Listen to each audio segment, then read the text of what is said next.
Each and every Wednesday around the National Football League, a new week on the practice field begins. You see who is out there, who is taking reps with the starters, who might be learning a new organization and new offense. Although it's not all that new for Davante Adams, who, of course, Nathaniel Hackett was the OC for Aaron Rodgers' final 3 years in Green Bay, the final 2 of the tenure in Wisconsin for Davante as well. It's just miraculous, Donnie, that as quickly as he gets to New York, Davante Adams' Davante Adams' hamstring right here. Ben just got hamstrings right there. Maybe he got hit by the sniper over here, but let's focus on the point here for Davante Adams. You are in Vegas here. Why did you go to Vegas? Number one, it's a great city to live in. The weather is fantastic. You're welcome maybe in Green Bay. You just wanted a fresh start and get back to your old college teammate, which was Derek Carr. You also had a talented running back in the backfield, and what we thought would be a second time around being a head coach for Josh McDaniels, and that would work out much better in your favor. And it absolutely didn't. So if we are looking at Davante Adams and saying, is he going to be refreshed going from Las Vegas to New York? Absolutely. He's back with one of his best friends in Aaron Rodgers. And how many times, quite this going back in the day, you switch schools like, man, I don't even know what they're learning at this point. I have no friends in the room. Not the same thing for Davante Adams. You get shipped off to a team where you don't know the playbook or the players on the team. You got to ingrain yourself in that environment. He can step right in for the New York Jets and know exactly what that offensive playbook and play with a quarterback that threw you so many touchdowns in the past. Yeah. To get to his hamstring injury, Ben, there was no hamstring injury. And if there was, boy, you're getting some of that Mr. Miyagi healing out there, touching up on those legs, going, get out there, son. So, we had a little bit of a technical difficulty right there. I did get a hamstring, as DRS did just say. Can we go back? Because I want to make sure I saw what I saw to that clip reel that we had of all the photos. Like 5 out of 6, Davante Adams in Sin City playing for the Raiders, the second to last, a random shot in Green Bay alongside Aaron Rodgers. All right, here we go. Raiders, Davante Adams. Okay, there it goes. Let's move him. Oh, there it is, a Green Bay Packers with Aaron Rodgers, Davante Adams, and Aaron back to Las Vegas against the Minnesota Vikings. Let's keep it rolling. Oh, another one in Green Bay in the throwback uniforms. A little bit of give and take. This is scintillating stuff. More Davante Adams and Aaron Rodgers. All right. So just a couple of Raiders thrown in, but actually majority Green Bay Packers, which I guess, DRS, if you are a Jets backer, you still believe in New York despite a 2-4 sub-500 start. You want to see what they did in their final 4 years together in Green Bay. 3 of the 4, Davante Adams, at least 1,370 receiving yards, at least 11 receiving touchdowns. The only year he didn't get to 1,000 or double-digit TDs, he only played 12 games. There is something to believe in. And because you and I were not together on Tuesday when this trade was breaking, when we had this huge blockbuster in the NFL, in the conversation between myself and Joe Ranieri, does it really move the needle? Yes, Davante Adams will provide a positive impact offensively, but does it turn a 2-4 Jets team into a 10-7 Jets team at the end of the year, earning a playoff berth? That was the question. So that is the question, DRS. Does the addition of Davante Adams make the New York Jets, in your mind, a playoff team this season? It's hard to say no. It is, because they did get better, and adding one of the best players in the NFL to your team is never a bad thing. But I always say this, Ben. I never looked at the New York Jets and be like, that team is one wide receiver away from actually doing damage in the NFL. They had a good wide receiver crew. They're supposed to have a good quarterback. They're supposed to have a dominant running game and a dominant defense. They're supposed to make the playoffs. They were favored to make the playoffs before the season started. So for me, it would be disingenuous to say, now that they got Davante Adams, watch out, Jets, they're going to take it to another level. I don't believe that. But I can't honestly say they're not a better football team today than they were just a few hours ago because they added Davante Adams. They are a better team. He's a great wide receiver, but nobody looked at the Jets and said they're a receiver away from actually competing. That's the issue we're all having. Minus 172, the price on New York to snap a 13-year playoff drought to make the postseason before the year got started. After the loss on Monday night to Buffalo in the immediate aftermath, before about 2 hours, and the trade of Davante Adams, plus 164 to see the playoffs. It is now plus 136. The Jets still more favored to miss the postseason than to reach the playoffs as a wild card team. But the good news and the silver lining outside of Davante Adams, DRS, is the rest of the AFC ain't all that fantastic as we expected it to be. Only 6 of the 16 teams in this conference have a winning record after the first third of this NFL season. One of those teams, though, above 500, the team the Jets will see in primetime on Sunday night in the Steel City, it is the Pittsburgh Steelers. And despite a 4-2 start with Justin Fields under center for all 6 games to start this season, it appears a quarterback change is underway. Russell Wilson back on the practice field yesterday for Pittsburgh. Did practice for the first time since that hamstring injury before the year in full last week. And yesterday, Donnie, not just a full participant at practice for Pittsburgh, but taking the reps with the ones. He is on track now to start on Sunday night for the Steelers against New York. I'm telling you, the minute he completes that first 5-yard out to start that football game, we're talking about Russell Wilson, a lot of Iron City beers being held high in the air, a lot of Heinz ketchup being poured on French fries, a lot of Primanti Brothers sandwiches going down the hatch in celebration, because that's something you don't normally see there with Justin Fields. Wow, wide open wide receiver, an easy pitch and catch. That's pretty tremendous. We understand Justin Fields can make plays, and he has made plays this year. He's great with his legs. He's a younger version of Russell Wilson and a more dynamic version. But all I need to be for my quarterback here in Pittsburgh is to be a point guard. Just make the simple play, distribute it, let everybody do their work. Hand the football off, the running back runs. Pass it to the tight end over the middle, gain a couple yards. Pass it to the wide receiver, let him get those yak yardage out there. Just make the easy plays. Russ will be able to do that. But as I've said already, Justin Fields still needs to be a big part of this offense. Taysom Hill ×2 with what New Orleans has. He can be effective in the red zone, and he can be effective on short yardage situations, which Russell Wilson can't do that anymore. I think you're going to get the best of both worlds for the Steelers. And Ben, I'm not saying Russ is coming in this weekend against the Jets, 30 of 35 for 325 and 3 touchdowns. I'm just saying it's going to be nice to see a wide open wide out, 8 yards away. Wow, wasn't that easy on that completion? It is a tough pill to swallow if you are Justin Fields. You did what was asked of you. You won 4 of 6 games. Oftentimes, Donnie, especially to start the season in the Steelers' perfect 3-0 start, he was not asked to throw the football down the field. He was, as they tried to rally against Indianapolis, had more than 300 passing yards, more than 50 on the ground, multiple scores, a huge component in the ground game for Pittsburgh that had been inept the last few seasons after Big Ben's retirement. Last week on display in Las Vegas, 59 yards for Fields, multiple rushing touchdowns, Najee Harris over the century mark, and a rushing score. But there was a little bit left to be desired out of Justin Fields in the passing attack for Pittsburgh. And that is what you hope Russell Wilson provides efficiency in. DRS 15 games last year, 15 starts in Denver, just over 3,000 yards. Only once after week 3 did he throw for more than 250. He played clean, 26 touchdowns, only 8 interceptions all year long. But the Russell Wilson of the let Russ cook days back in Seattle, those seem to be a thing of recent memory. So here we are, Sunday night in primetime again. The Jets a very slight favorite for a monumental matchup for Gang Green in primetime for a second consecutive week. Donnie, we said it on Monday. The Jets felt like they had to win this game against Buffalo. They did not. Will they win on Sunday in Pittsburgh? I actually think they will win on Sunday in Pittsburgh, because if you're looking at the Jets' losses here, yes, a lot of it is on Aaron Rodgers, and you're hoping that a all-pro / Pro Bowler / Hall of Famer can just have an average football game. Get a kicker that can make some kicks here. If your kicker was actually decent over the past month here, you have 2 more wins on your schedule than you don't now. Sooner than later, the dam is going to break through, and the Jets are going to win football games just by being average, and I think they can do that this weekend. The Jets have found ways to lose football games, however. Keep an eye on that total of 38 and a half. The other New York team next.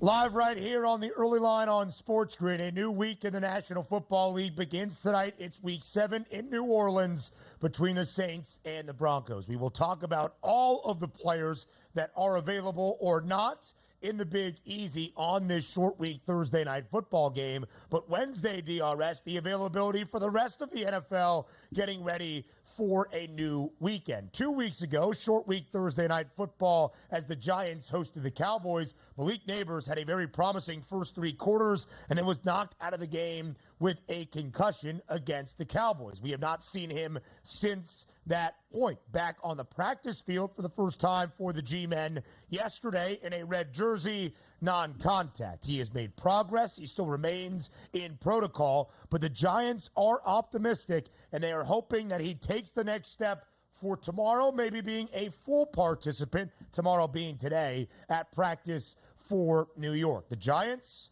host the Philadelphia Eagles on Sunday in MetLife. Philly, a 3-point road favorite.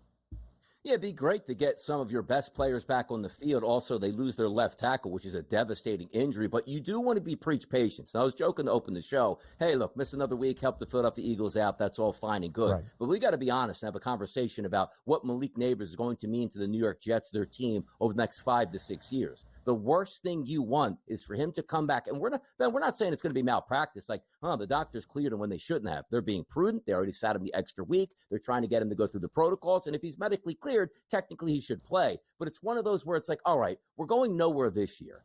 And maybe if we give him an extra week off or even an extra 2 weeks off, just to make sure this clears out, he's 1,000% healthy and ready to return. He's focused and ready to go, because the last thing you want is him to play a game against the Philadelphia Eagles in a season for the Giants that will go nowhere, to get 2 concussions right off the bat. And then you're starting to talk about the long-term ramifications, like we keep bringing up Tua Tagovailoa and when he's going to return as a key and integral part of the Miami Dolphins. That's all. I'm just overcautious in situations where the team is going nowhere. You have a flat-out superstar probably over the next decade in the NFL if he stays healthy. Just don't ruin that, man. Like, the Giants fans, I don't know how much more they can take, but if Nabers goes back on the field this weekend and suffers another concussion right away, that's just a doomsday franchise at this point. Of course, and it's a doomsday scenario for anybody returning from a head injury. He will have to go through the steps of getting through concussion protocol to even be available to play on Sunday, if that is the Giants' decision. But Malik Nabers off to a historic start. The first rookie wide receiver in NFL history to have 25 grabs through his first 4 games. He had 35 receptions by the time he was bounced from that Thursday night game to end out September against Dallas. I guess that's now even 3 weeks ago. 12 grabs on 15 targets for 115 yards against the Cowboys. DRS wasn't all that prolific week number 1. The Giants' offense was not. They only scored 6 points. But from week 2 and on, he has been targeted at least 12 times in every game, at least 8 grabs in every game, at least 78 receiving yards. He had 3 touchdowns on this season. He has been one of the offensive sparks for a Giants offense, still looking for it. Losing Andrew Thomas is, I think, larger than people truly understand. He has been sensational as one of those offensive tackles for the G-Men. Never good as you're trying to keep Daniel Jones upright to find guys like Malik Nabers down the field. Donnie, 6.5 is the win total for New York. It's pretty much where it was before the year got started. The outlook remains the same with or without Malik Nabers, frankly, on the football field. But after the historic start for Nabers, it was Jayden Daniels, his own historic start, an odds-on favorite to win NFL Offensive Rookie of the Year. And then it was Malik Nabers, not all that far behind his former LSU teammate. Nabers now at 14-1. And Donnie, more so as we discussed earlier this week, after great performances out of Jayden Daniels and, of course, Caleb Williams on Sunday in London, it feels to be a race between 1 and 2, the number 1 and 2 overall picks from the 2024 NFL Draft. If Malik Nabers returns, can he try to edge into that race right now? No, he can't. And it's not fair to say that those other guys on that list aren't good football players, because they will be good football players. But the 2 up top have really separated themselves. And maybe it is just paint by numbers. Hey, look at this. Number 1 pick, number 2 pick. Look at that. They're going toe-to-toe. We thought they would be very good quarterbacks. But the one thing we didn't know was how good those football teams would actually be. Washington looks like they're going to be a competent football team. Same thing with the Chicago Bears. That adds on to it. Where the guy like Malik Nabers on the Giants, I don't know how competent they're going to be moving forward, which means, can they challenge for division? No. Can they challenge for the playoffs? I don't think so either. And also, he's down 2 games right off of the bat. That's never going to help the equation. But I do think Nabers is talented. Harrison Jr. is talented. He gets a concussion. Worthy is talented. But I don't think anybody, Ben, is going to challenge the top between Daniels and Williams. And by the way, I feel they're pretty much neck and neck. And next week in the NFL, when they line up toe-to-toe and play each other, it feels like an eliminator game where if I have a lead like Jayden Daniels at minus 190, I win. I go to minus 290. If I'm Caleb Williams, I'm behind at a plus 155. I win that game. I move to minus money at that point here. So I can't wait to watch that play out. But just the simple process of the rookies of the year, those two quarterbacks have been everything and more than we thought they would be here living up to this point after 6 weeks. Caleb Williams and the Bears on the bye this week. Jayden Daniels and the Commanders host Carolina as an 8.5-point favorite. The Commanders already by week 7 laying more than a touchdown. Speaking of other teams around the NFL and that wide receiver spot, Cooper Kupp trying to make his way back to practice and return to the playing field for the LA Rams. Like the Giants, the Rams win total is 6.5 after week 6. LA on the bye last week, but the Rams entered this year, Donnie, with a win total of 8.5, and the over had the juice, seen as a playoff contender once more in the NFC. It has been a debilitating, injury-filled start to this season for Los Angeles. If Cooper Kupp returns and Puka Nacua starts to make his way back as well, what's your outlook for Los Angeles the remainder of the way? The outlook isn't very good. Let's just say it does come back this week. A lot of people would just beat up the Raiders, any team. But after that, the Vikings and the Seahawks on the road, the Dolphins, probably with Tua Tagovailoa back. You still got the Eagles on there, the Bills, the 49ers. It doesn't look good here overall. So whether or not he comes back, if you got a fantasy team, fantastic. If you want to bet him on a week-to-week basis to get yards and touchdown, that's great. For the Rams' future, it doesn't make any difference. They are buried on the season. It is pretty crazy. One of the more stunning lines for Sunday's slate, probably. The Rams, a 6.5-point home favorite against the Raiders as a 1-4 football team. Thursday night football next. Week number 7 of the 2024 NFL season gets started tonight in the Big Easy. The Saints play host to the Broncos. So many storylines entering tonight's game in New Orleans as Sean Payton makes his return to NOLA against the former organization that he was at the helm of for a decade and a half. But that's one component of this short week Thursday night football game to kick off week number 7. The other DRS is how shorthanded and banged up New Orleans is. Of course, Derek Carr injured the oblique 2 weeks ago against Kansas City. Spencer Rattler, the 5th-round pick out of South Carolina, made his starting debut last week for the Saints. A great second quarter, but everywhere else they got hammered by the Buccaneers, and Rattler did throw multiple interceptions. And that's when he had, at least to start the game, Chris Olave and Rashid Shaheed. But, Donnie, both Olave and Shaheed injured in that football game against Tampa.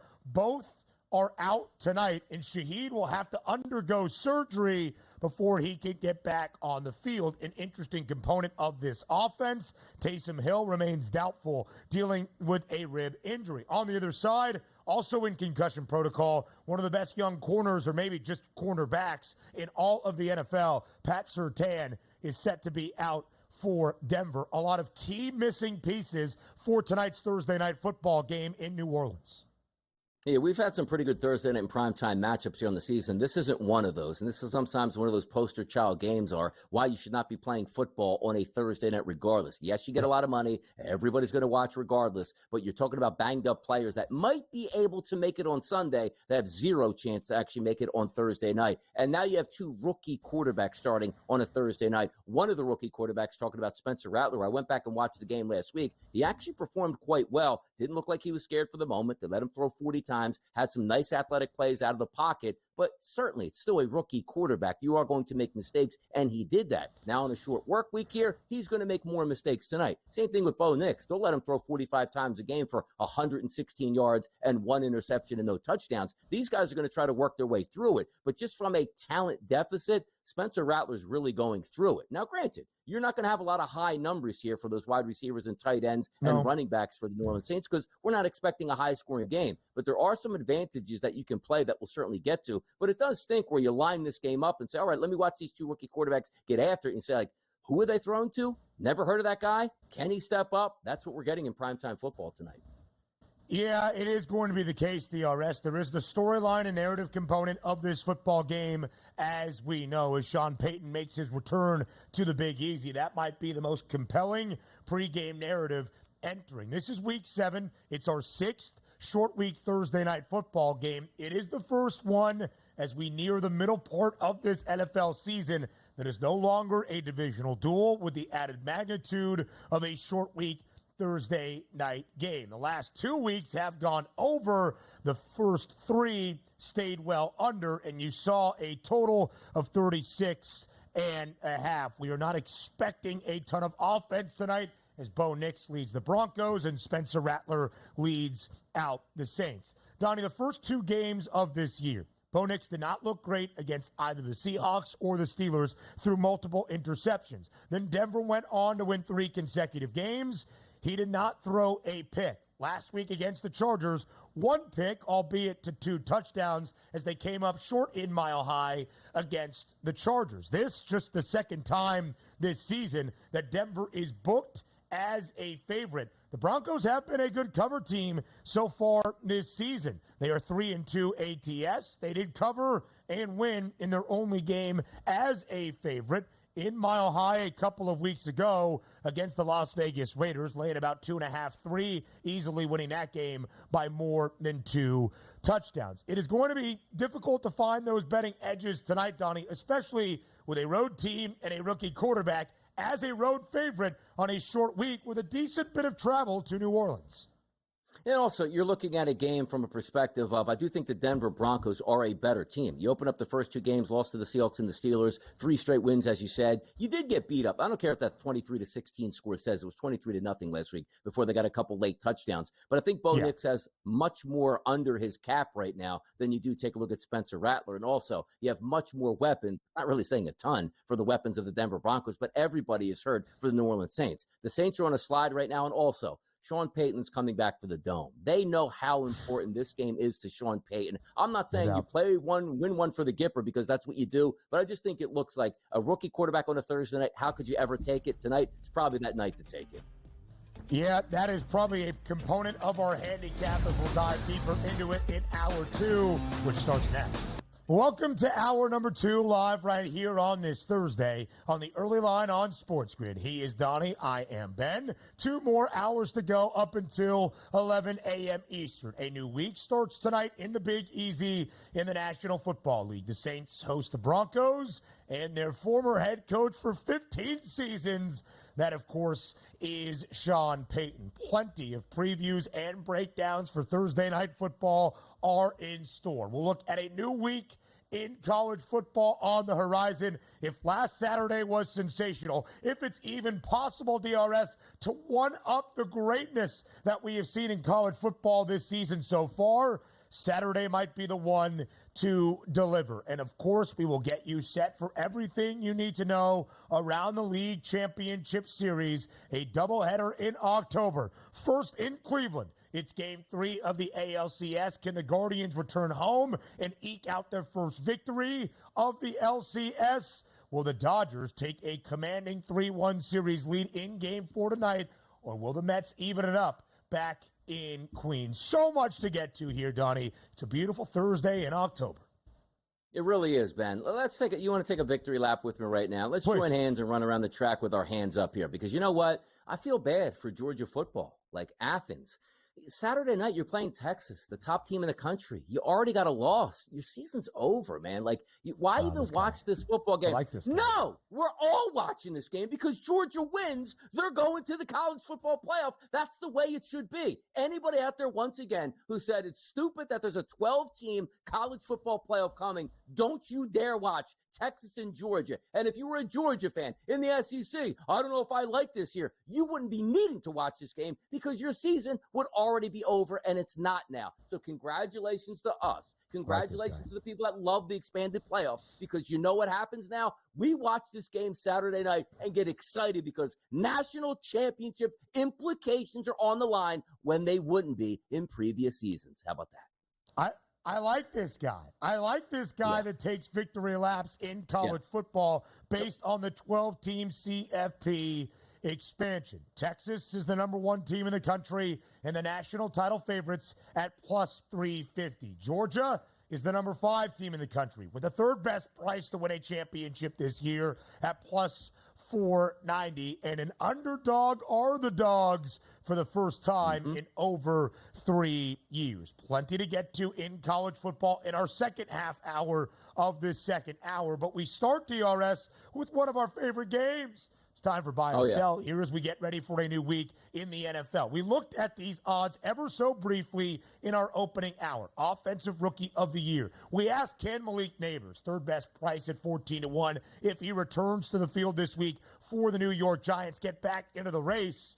Because it seems as though it is a 2-guy race, a 2-quarterback race, where currently the number 2 overall pick, Washington's Jayden Daniels, is in front and the odds-on favorite of the number 1 overall selection, Chicago's Caleb Williams. You see the stats right there. Jayden Daniels has been historic. Caleb Williams, after a struggle to start in his first 2.5, 3 games of this season, has looked really good the last 3 weeks for Chicago, with the Bears on a 3-game win streak. So as Caleb Williams continues to perform and get adjusted to the NFL, and as Jayden Daniels continues what is already a historic rookie campaign for the Commanders, buy or sell, Donnie right side, Jayden Daniels should be a minus money offensive rookie of the year favorite.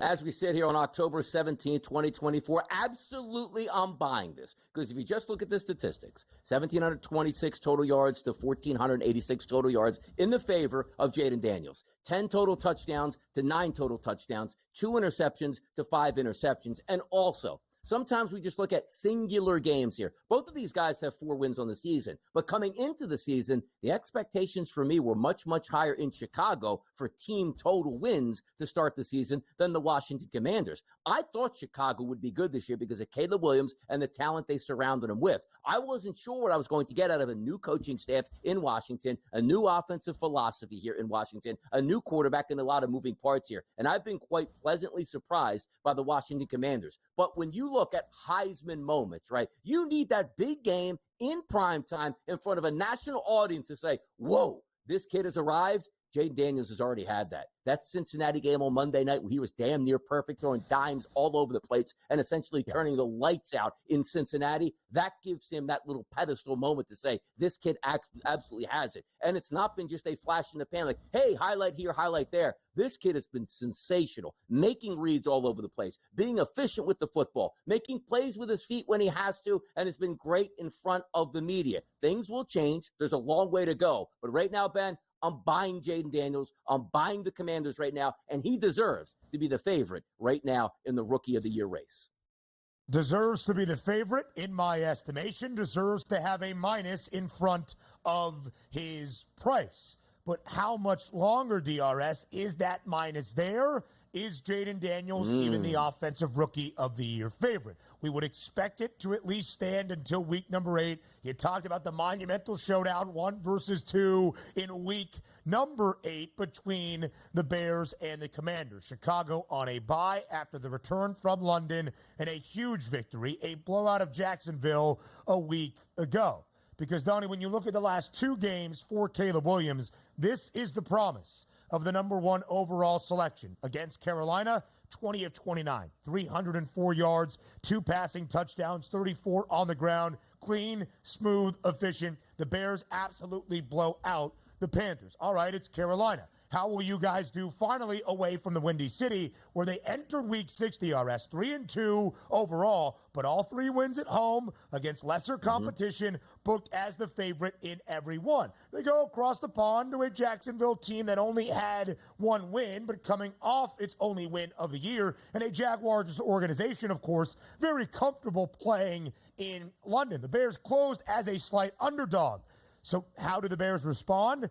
23 of 29 for Caleb Williams, his best completion percentage in a game this year, 4 touchdowns, 226 yards, becoming the first Bears rookie in franchise history for an organization, Donnie, that has struggled to develop and cultivate quarterback talent, especially early in their careers, became the first Bears starting quarterback as a rookie to throw for 4 touchdowns. Caleb Williams is finding his groove in this Bears offense. 3-game winning streak. He has been sacked only 7 times. He was sacked 13 times in the first 3 games of the year. 7 touchdowns to 1 interception in the 4 wins for Chicago this season. Of course, it has not looked as good in the 2 losses. 2 touchdowns to 4 INTs.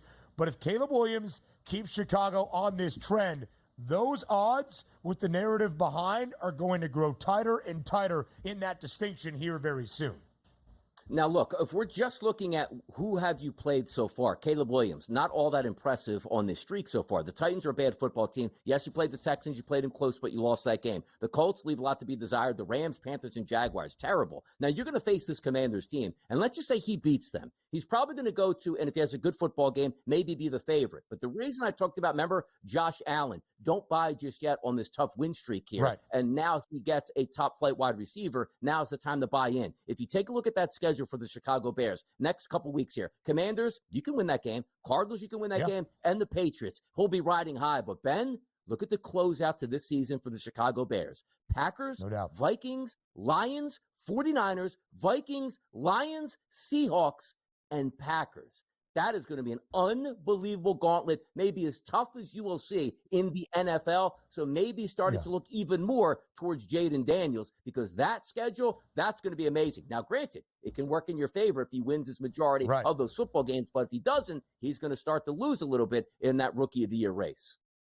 All 6 of the NFC North games for the Bears this year in the final 8 weeks of this regular season. I think we can both agree a quarterback, though, is going to win Offensive Rookie of the Year. More around the NFL next. We continue buy or sell to get you started for a new week in the National Football League that kicks off tonight on this Thursday in New Orleans between the Broncos and the Saints. DRS, we just talked about the number 1 overall pick from this past draft in April, Caleb Williams. His competition individually with a number 2 overall selection, Jayden Daniels, for that Offensive Rookie of the Year favorite and potential winner. I do just want to remind people, oftentimes it is difficult for a quarterback to win this award. 6 of the 10 winners in this past decade have played a non-quarterback position. 3 of the past 6, however, have been a quarterback, and we all saw what C.J. Stroud did a season ago. By this point, Week 7, DRS pretty much had already inscribed his name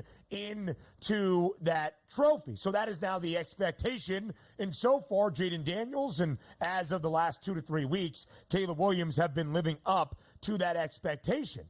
However, there is also what happens often when you are drafted early to a poor franchise that does not have a lot of talent or a congruent coaching staff or good leadership, and you can be in a miserable situation. That is, of course, what has been happening to the number 1 overall pick from 2023's NFL draft, Bryce Young, who was benched entering Week 3 in favor of the veteran Andy Dalton, who won the first game for Carolina. Whoop-dee. The Panthers, DRS, after being the worst team in the NFL and only 2 wins a season ago, are now just 1-5. They have been booked as an underdog in every single game, all 23 since the start of last season, whether it was Frank Reich as the head coach, interim head guys in Carolina, or now Dave Canales in his rookie season as the head coach. They are just 5-16-2 against the spread as an underdog. They look lifeless. So as we show you both quarterbacks in consideration in Charlotte, Bryce Young looked abysmal. There is no sugarcoating that in his first 2 starts this season. Andy Dalton does at least provide a spark to this Panthers offense. All 4 games he has started, Carolina has gone over the pregame total. But it's not about going over totals. Heck, it might not even really be about winning games. It's just about being competitive, DRS. So does Carolina have its best quarterback out there for that? Buy or sell? It's time for the Panthers to start Bryce Young once again. Bye. It's time to start Bryce Young once again. Now, hear me out how this plays out. This isn't a rookie season for Bryce Young. He was really bad last year, had an entire all-season, new coaching staff, started out maybe even worse than he was last year, Ben, and that Saints and Chargers game. There was no doubt in my mind from a franchise perspective, you had to sit him down because you lose the locker room if you believe that the players aren't putting their best foot forward, specifically early in the season. They come out with a victory over the terrible Raiders franchise, but now it's 3 straight losses. Your season is over. Now it's time to get back to analyzing who can actually be on your roster moving forward, and that includes your young quarterback that you drafted #1 overall just a year previous. He has to play. And also, there's a disconnect here between the ownership group, the general manager, and the head coach. Because as I talk about Mike Tomlin, it's his job to win football games. It's not his job to actually plan for the future and see what's best. A coach's only job is to win as many games as I can and be competitive on a week-to-week basis. You got that after the win with the Raiders. Now your season is done. And from an ownership group, you must have to come to your general manager and coach and say, your job is going to be safe. I need Bryce Young in there because if I have him in there, we can evaluate him. If he stinks the rest of the way, he's not going to be on our football team anymore. We can make decisions opposite. You're not doing the team, the city, or the franchise anything here by starting Andy Dalton. He's not your future guy. He might even win an extra game or two that could ruin your draft position for a chance to get another quarterback in the draft next year. So just to keep it simple, evaluation mode is now underway. Let the young kid play. If he doesn't throw a single touchdown pass the rest of the way, you obviously know exactly where you're going in the future. Andy Dalton playing does a disservice to that franchise on what they need to understand they need to do in the future, Ben. Completely agree, DRS. You turn back to Bryce Young. You worry about the guy. His confidence looks shot. I'm not sure it's going to improve. If Dave Canales walks into the meeting room today and says, hey, you want to get back out there for us? Maybe we can at least keep a game within a single score. I don't know how it gets better for Bryce Young, and you do really feel bad for him. Maybe he finds a new situation like Justin Fields did, I guess, but now he's benched. I don't really know. It really does stink for a guy that I think, I do really think that hopefully there is some promise on the other side. But for Carolina, it's about figuring out if this guy even deserves to see a third year within your franchise. Maybe he looks decent, but he's not your franchise quarterback. There's some trade value for Bryce Young entering 2025 in another NFL team where he can find a greener pasture on the other side of this season. But I do believe, DRS, it is time for the Panthers to turn back to Bryce Young. Listen, it's been abysmal. He has thrown for more than 250 yards once in his 18 career NFL starts. It came in the second to last game against Green Bay a year ago.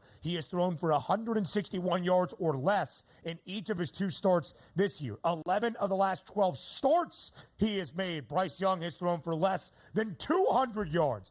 Those are unfathomable numbers if you are going to even be a mediocre starting quarterback in the NFL. But it's time to figure it out. And the key, DRS, if Bryce Young is not your starting quarterback, and if Carolina ends up with a top 3, top 5 pick, they are not trading it away to Chicago. That resulted in Caleb Williams being drafted. It is their pick this year. And if you need a new quarterback, there you go. You have a top 3, top 5 selection to get that done. Plus 340 for Carolina. Second shortest number to have the worst record in the NFL. The Patriots have that shortest price. Now let's turn quickly to Indianapolis. We can continue the conversation on the other side. Anthony Richardson, his de facto rookie year, where injuries have plagued AR now in his time in the NFL for Indianapolis. He has made 4 starts this year. He has thrown 4 touchdowns to 6 interceptions, has looked inconsistent at best. And then you turn to Joe Flacco and Shane Steichen's offense. He has looked incredibly consistent. 2 starts, 7 touchdowns to only 1 pick, a 1-1 record. Indianapolis, a win last week as a road underdog in Nashville. So, Donnie, we're going to talk about who Indy should turn to at the starting quarterback spot on the other side of the break in a Super Bowl rematch before the Super Bowl rematch in Week 7. It's all next. Live right here on the early line, we get you set for a new week in the NFL, having quarterback conversations. Should a veteran remain a starter, or a young quarterback that needs to prove it and just gain that game experience in the NFL? DRS, both you and I are buying the idea that Carolina should turn back to Bryce Young for the future of him potentially being the face of the franchise and just the Panthers' outlook moving forward as well. How about in Indianapolis, where Shane Steichen, with a veteran and experienced backup, can win you football games and look magnificent offensively? Or should they turn back to Anthony Richardson, who was on the field yesterday, a full participant, on track to start this week for Indy as the Colts host the Miami Dolphins, the Fins off the bye, Indianapolis a 3-point home favorite inside Lucas Oil. Again, Anthony Richardson this year has started 4 games, 4 touchdowns to 6 interceptions. Not a good ratio. Joe Flacco in his 2 starts, 7 touchdowns to only 1 single pick, leading the Colts to their 2nd win of the year on the road this week as an underdog this past week in Nashville against the Titans. Buy or sell, DRS, the Colts should stick with Joe Flacco at quarterback. I'm selling. Wide receiver in that room, I'm buying the heck out of that because I want the guy that's going to be able to throw the football 60 yards down the field on a rope and hit me wherever I'm at, as opposed to a quarterback where I'm running routes like George Pickens on the Steelers going like, I don't even know I want to run this route with Justin Fields. He's never going to be, if I'm wide open, I'm never going to see this football. It is demoralizing for a wideout, but you have to understand the end game here. If you find out that Anthony Richardson is a really good quarterback, boy, you got it made for a couple years in the NFL. If you find that he's not that quarterback, you can quickly head back to the draft. The one thing I will say is Shane Steichen is an amazing football coach. It says a lot about a coach where if he has a real talented team and can guide him in the right direction, yeah, look, he's leader of men and you can do that. But when you have backup quarterbacks constantly, week to week, last year and this year, and you're still a competitive football team with all those injuries, that's pretty impressive. He just needs to settle on a quarterback and find out who that's going to be. He'll win with either one of them. But the upside is Joe Flacco is not the quarterback over the next couple of years that's going to take the Colts and lead them into the Super Bowl. Anthony Richardson can be that guy with an asterisk right now. I don't think he's going to be that guy because he can't stay on the field. You can't even evaluate him. He gets injured way too often for me. But I always look at, Ben, the health of the franchise is not saying, hey, fans, we're going to win an extra 3 games with Joe Flacco, get bounced quickly in the playoffs. The future is we drafted a quarterback high. We think he can be something. We owe it to him to get him on the field as soon as possible and get to evaluate him. Because let's just say Benny plays 2 more games and leaves with a fractured shoulder and is out the rest of the way. Now you're looking for a quarterback because it's not Anthony Richardson's fault. Some guys are just injury prone and get injured. He's a giant at quarterback, but his physicality makes him so intriguing. But that physicality gets him in trouble way too many times with injuries here. I do think you have to play him if he is available and healthy. I don't know if it equates to more victories, but the evaluation process must be completed by the end of this year before you start getting into those extra years. We got to pick up the, 4th and 5th year. You might have to franchise tag him. You got to start that process sooner than later, Ben.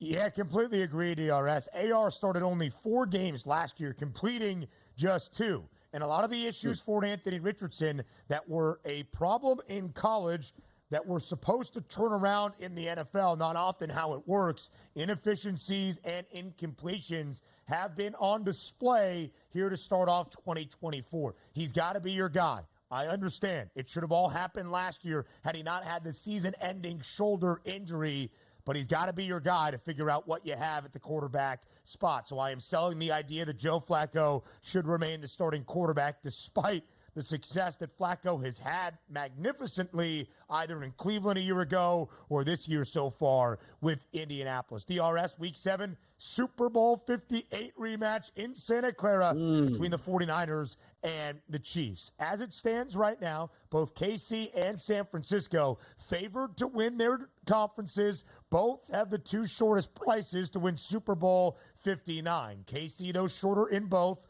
5-1 to win the Lombardi this year, their 3rd consecutive. 7-1 for San Francisco. KC fresh off a bye, a perfect 5-0. San Francisco just 3-3. Buy or sell, the 49ers and Chiefs will play in the Super Bowl again this season.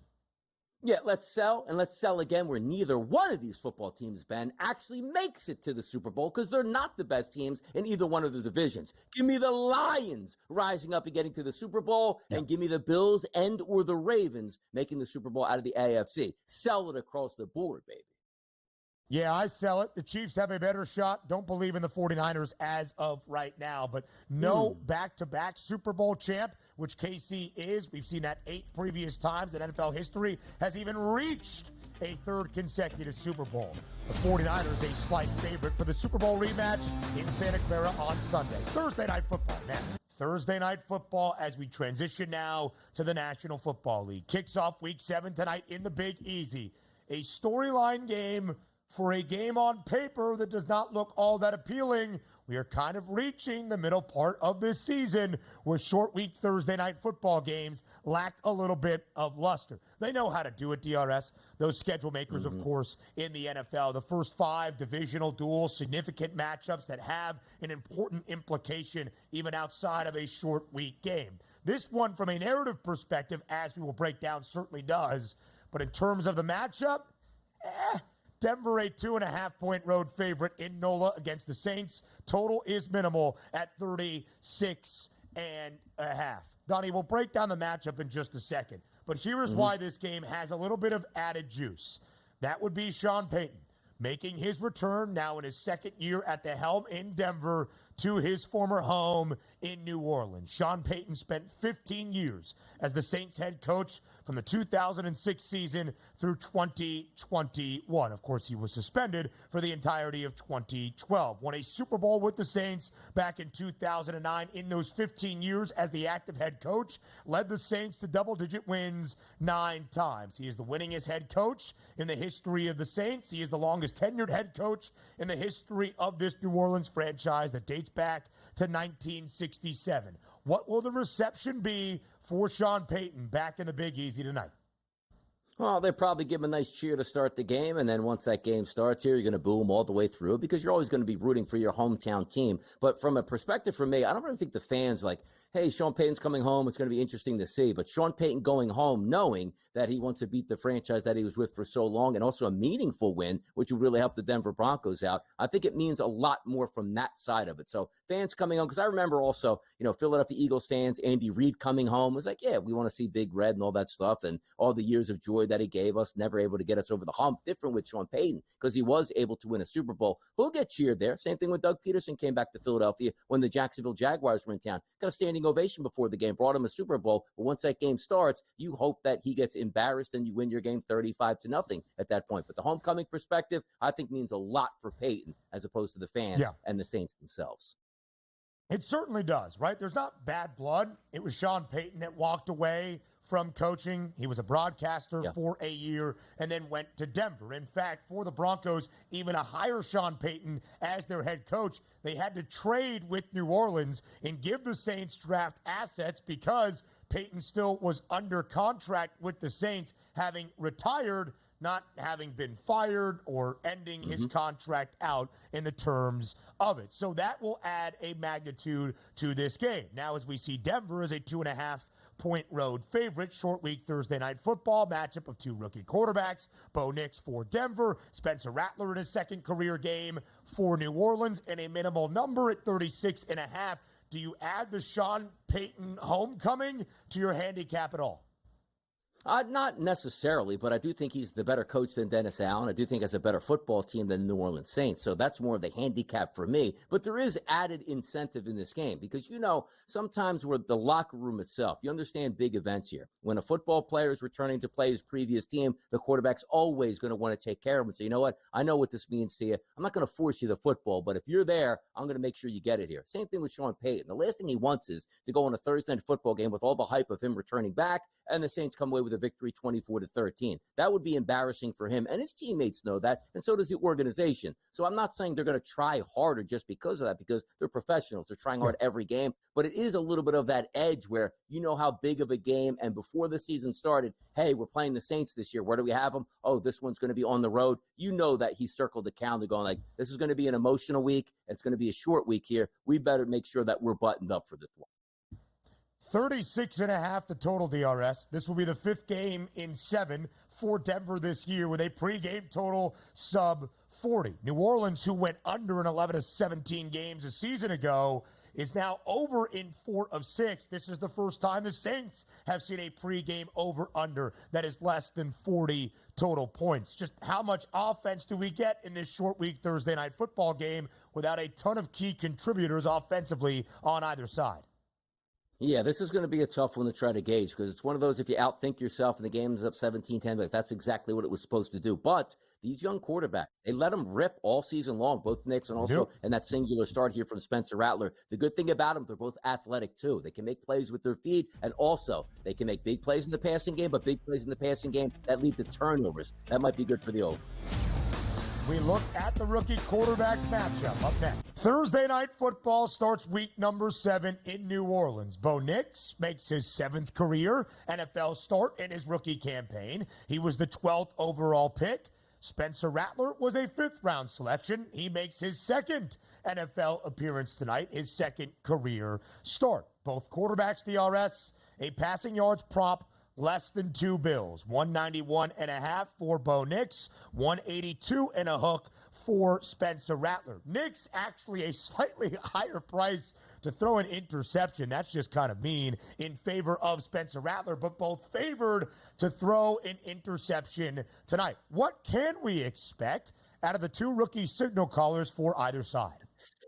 I don't think you can expect a lot. I think you can hope for a lot at this point because if you just look at the New Orleans Saints, they're not a great football team as is. Their offensive line is injured and it stinks. Spencer Rattler is going to start his 2nd professional football game after getting beat last week 51-27. Now, granted, a little bit of an anomaly. It's a 4-point game in the 4th quarter, got away from him. But when you're saying to a rookie, this is, and again, let's equate it back to the start of the season. Hey, Caleb Williams is coming in as a Heisman Trophy winning quarterback. We're going to surround him with some of the best wide receivers you can get. Hey, you know what? Rookie's going to make some mistakes, but these guys are going to be open and making plays. Spencer Rattler enters into this game with Bub Means, Wilson Jr., Tipton, and Johnson at tight end. Alvin Kamara is his only hope. And you don't think the Denver Broncos know that? No, the Denver Broncos down their number 1 corner and the top 5 cornerback in the league. That should help some. But for a guy that's not really used to being on the same page with a lot of players, he's not going to get a lot of breakthrough. Like, you know what? Let me throw this 18-yard, deep slant route here that my guy can take it to the distance. You're just hoping these guys are running the right route and you know what the play call is at this point. That's what makes it tough from their side. The Denver Broncos, they've already been through it in weeks and weeks and weeks of Bo Nix. Bo Nix won that competition in training camp, won that locker room over, and away they go. Rattler's in because Carr is hurt. And I'm not saying Rattler can't be efficient tonight and have a decent performance, but the odds, Ben, stacked against him for sure. Yeah, certainly so. Listen, Spencer Rattler was not bad last week, 22 of 40 in that matchup against Tampa. Threw for 243, a touchdown, albeit with multiple interceptions. Bo Nix started his first 2 career games throwing multiple picks in both. Denver went on a 3-game win streak, did not throw an interception, did throw a pick last week with 2 touchdowns, but a pick last week in a lopsided game that doesn't look all that lopsided against the Chargers. But Bo Nix, DRS, in 6 starts, has thrown for more than 200 in 4 of those. He did throw for 60 in a win against the New York Jets. That loss is going to, I think, haunt the Jets all year, but that's a different story for a different day. My bet on Bo Nix was over his season-long prop before the year got started, 28.50 in a hook. The guy is averaging just a tick above $180 per game, and he's still on pace to break through 3,000. So I'm good there. Donnie, I do agree with your sentiment in tonight's game that Spencer Rattler is going to have a long leash just because there's not all that much offensively. But Denver is the 4th best total defense and the 4th best scoring defense in the NFL. And yes, without Patrick Surtain II, that is going to take a hit. But Riley Moss on the other side has been sensational for Denver. Hey, you like Cooper DeJean. Keep an eye on Riley Moss tonight, DRS, for the Broncos. I do think Spencer Rattler will be able to air the football out, which goes into our next point, Donnie. Javonte Williams for Denver and Alvin Kamara, who, of course, has been really good this year for New Orleans. Yeah, I don't think we're going to open up the passing games, let's just say in the first and second quarter. And quite frankly, I don't think either one of these teams has the ability to run away from the other team. So those two running backs will certainly be in play for most of the night. The one thing I do like about this is rookie quarterbacks in pressure situations. Sometimes they make one read, sometimes they get to their second. Very rarely they scan in the entire field for their third and fourth reads on the backside, which you take a look at the FanDuel Sportsbook, the rushing props tonight, not for the running backs, but for the quarterbacks. Two athletic guys. Bo Nix, 26.5, Spencer Rattler, 20.5. I think both of them get over that number, and specifically like to see it if it is a lower scoring game where both of these football teams are close together and nobody gets a double-digit lead. The quarterbacks will make plays with their feet if they're not trusting their arm or what they see, and these guys aren't pocket statues. They got some athletic ability. They should be able to run in this game. Yeah, Alvin Kamara, 7 total touchdowns this year, DRS. Did score last week in Rattler's debut, but only 18 touches for just 64 scrimmage yards. Probably has to be better. And we do need to show this graphic here. Take a look at who is going to be on the receiving end of any potential completions tonight. For Denver, we know some of those names. Cortland Sutton, Devon Vele, even Troy Franklin, Knicks' former teammate in Oregon. Bub Means has the highest receiving yards prop for New Orleans. We'll continue to break it down when Hour 3 starts next. Welcome to Hour number 3, our third and final, here on this Thursday on the Early Line on Sports Grid, all across the Spiz Grizz Network. He is Donnie Rightside. I am Ben Stevens. Week number 7 of this NFL campaign kicks off tonight in NOLA. It's the Saints hosting the Broncos and their former head coach in Sean Payton. New Orleans head coach, at least into his 3rd season, was Sean Payton's defensive coordinator for 6 years, of course. That is Dennis Allen. How does familiarity, the atmosphere tonight in the Big Easy, factor into our handicap for a short week Thursday night football game with a couple of guys out there that maybe you haven't heard of? 2 rookie quarterbacks. Spencer Rattler makes his 2nd career start for New Orleans. And the guys he is throwing the football to tonight will update you on who they are in just a moment. But DRS, of course, we will continue to get you set for this huge Thursday in October, a doubleheader of Major League Baseball postseason action. First, a little bit after 5 p.m. Eastern Time, to the land we go. For the first time in the ALCS, as the home team Cleveland looks for its first win in the LCS against the New York Yankees. The Pinstripes a commanding 2-0 series lead, winning both rather comfortably in the Bronx to start off the American League Championship Series. It's game number 4 elsewhere in New York, in Queens, as the Mets host the Dodgers. LA winning yesterday 8-0. The Dodgers up 2-1. Can the Mets even it after 4 games? That is the question. So much to get to here in this 3rd hour. Yeah, the Guardians hoping that Java Chamberlain takes the mound and the moths and the flies come out of nowhere to disrupt that series and get the Guardians back into play. There's a couple games tonight, those 2 in baseball. I think there's some good sides on both of those. Also some RBI chances, maybe some base hit chances to get a look at here. And also a lot of left-handed batters in one lineup that we're going to focus on, BSS. Let's give that tease out there to the people. I like that look, DRS. We'll talk prop perspective with Tom Vecchio in just a little bit. Our MLB insider, Craig Mish, helps us make sense of this MLB postseason. WOBA, ISO power numbers, XFIP numbers coming your way from the mind of Donnie Rightside in just a little as well. But we start, of course, with Thursday Night Football, the start of Week 7. The Saints at home, 2.5-point home underdog against Bo Nix and the Broncos. Minimal total, just 36.5 for this short week Thursday Night Football game, where many key offensive contributors not there for New Orleans, but a couple of banged up people in the Broncos secondary for what has been one of the best defenses so far this year in the NFL. What does it all mean? What is the best bet on Thursday night? It was the question to all of you in Fade the Public.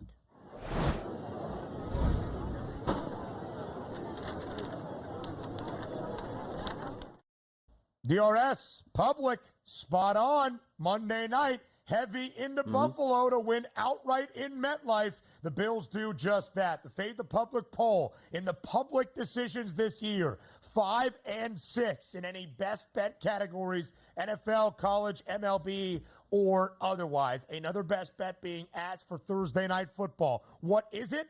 The public going mostly with the Broncos laying 2.5. Second selected choice, that's the under at 36.5. More than 36% DRS. Back in the Broncos, laying a short number, albeit short week Thursday night football game on the road in New Orleans. What say Donnie right side?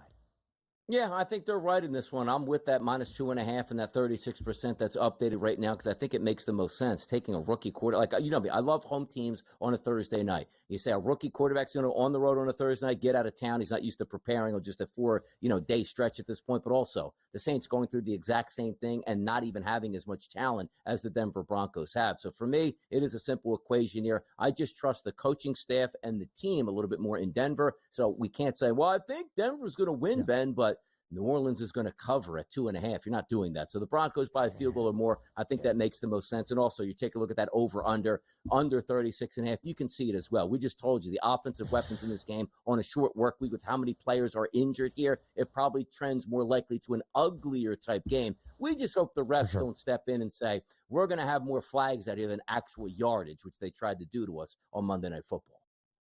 Yeah, 22 combined penalties, more than 200 combined penalty yards on Monday night. It ain't about the Zebras. It should be about a good atmosphere as New Orleans welcomes back their head coach of 15 years, Sean Payton, as he takes on his former team.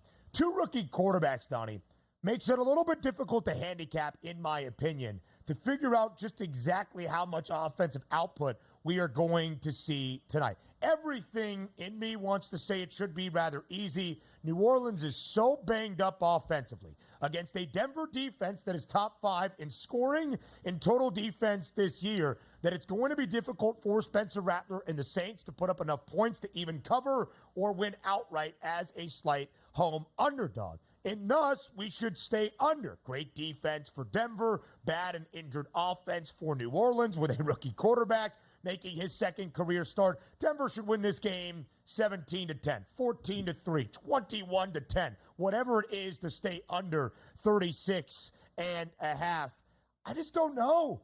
I think both could get a little sporadic and erratic, as you mentioned. We could see a couple of picks. Could we see a pick six or short fields on turnovers, leading to easy and quick scores for the opposing offense? Again, that total tonight, 36.5. Denver over in 3, under in 3. This the 5th total in 7 potential games for the Broncos this year, sub 40. New Orleans, who was a dead under team last year, 11 of 17 games to the under, one of the highest under percentages in all of the National Football League in 2023, over in 4 of 6, including so far over last week in Spencer Rattler's debut, 51-27 in a helter-skelter game against the Buccaneers. We talked about Bo Nix. Passing yards prop tonight, 191.5.